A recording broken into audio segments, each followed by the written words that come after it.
Hello guys, नमस्कार, प्रणाम, जोहार। आप सभी को स्वागत है मेरे यूट्यूब चैनल बसंत महतो ब्लॉग्स पर। दोस्तों, आज का टॉपिक है सनातन धर्म। जब हमारा देश आज़ाद नहीं हुआ था उस समय की कहानी बता रहे हैं गौतम खट्टर जी। आइए हम लोग सुनते हैं क्या बता रहे हैं। कंटिन्यू ब्लॉग पे बने रहिए।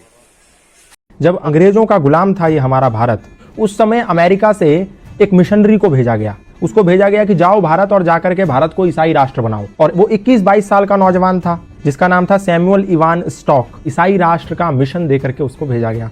वो भारत आया, भारत में शिमला गया। वहां पर उसने एक तरफ से लोगों को ईसाई बनाना प्रारंभ कर दिया। जब धीरे धीरे काम चलने लगा तो अचानक से हिमाचल में प्लेग की बीमारी फैल गई। जैसे आज कोरोना की बीमारी फैल गई, ठीक उसी प्रकार प्लेग की बीमारी भी छुआछूत की बीमारी थी। लोग अपने परिजनों को छोड़ छोड़ करके भागने लगे। जैसे घर में किसी को प्लेग हो गया तो घर में छोड़ करके चले गए।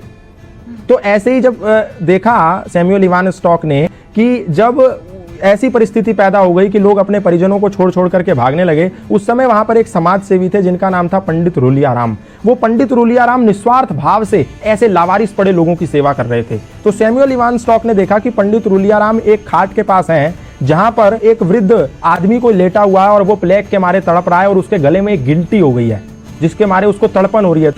तो पंडित रूलियाराम ने क्या करा, एक कपड़ा लिया, उसकी गर्दन पे रखा और मुंह से उस गिल्टी को निकाल करके उसकी पीड़ा को खत्म कर दिया। उसका मवाद मुंह से निकाला। और जब इस दृश्य को सैमुअल इवान स्टॉक नाम के मिशनरी ने देखा, उसने कहा ये तो सेवा की अत्यंत पराकाष्ठा है, सेवा की उत्कृष्टता है। मैं जो सेवा के नाम पर लोगों को ईसाई बना रहा हूं, ये तो फरेब है, ये तो धोखा है, ये तो फ्रॉडगिरी है, ये तो षड्यंत्र है।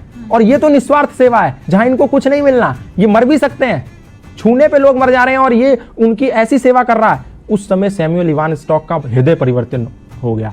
तो उनने पंडित रूलियाराम से कहा, सैमुअल इवान स्टॉक ने, कि ये क्या सिद्धांत है, कौन से ऐसे सिद्धांत हैं जिसके चलते आपके अंदर इतनी तन्मयता, इतनी तल्लीनता है लोगों की, समाज की सेवा के प्रति। तो पंडित रूलियाराम ने कहा, ये सनातन धर्म के सार्वभौमिक सिद्धांत हैं जो हमें मानवतावाद का उपदेश देते हैं और मैं वही कर रहा हूं।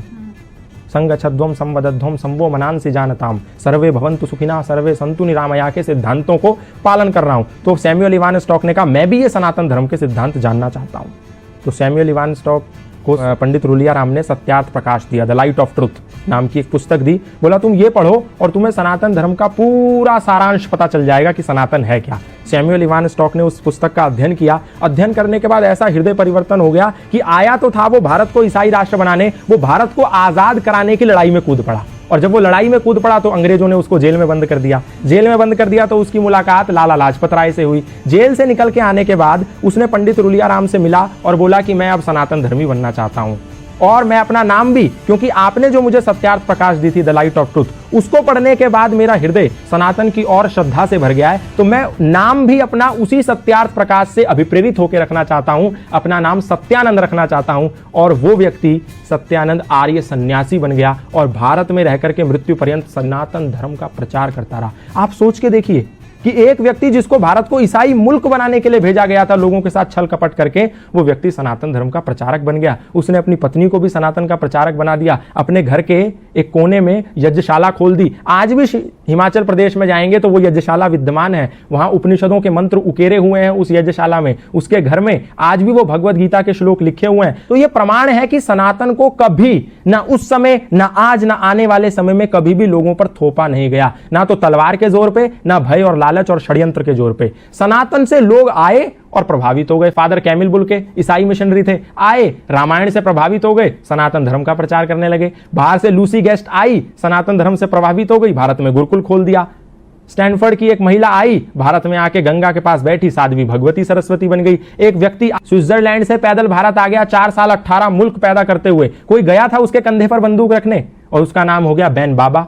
ऐसे बहुत सारे उदाहरण है, मैं बताऊंगा तो समय कम पड़ जाएगा। सनातन को कभी भी किसी पर थोपा नहीं गया। लोग आए, खुद बन गए। मौलाना महबूब अली खुद पंडित महेंद्रपाल आर्य बन गए। खूब सारे मौलाना, मतलब इमाम मस्जिद के, खुद सनातन धर्मी बन गए। हमने किसी को जोर नहीं दिया, किसी को जबरदस्ती नहीं करी, लोग आए और बन गए। तो इसमें हमारी क्या गलती है? दोस्तों, अगर ये कहानी अच्छा लगा आप लोग को तो लाइक, कमेंट, शेयर जरूर कीजिए अपने दोस्तों के साथ। जय सनातन धर्म, जय श्री राम।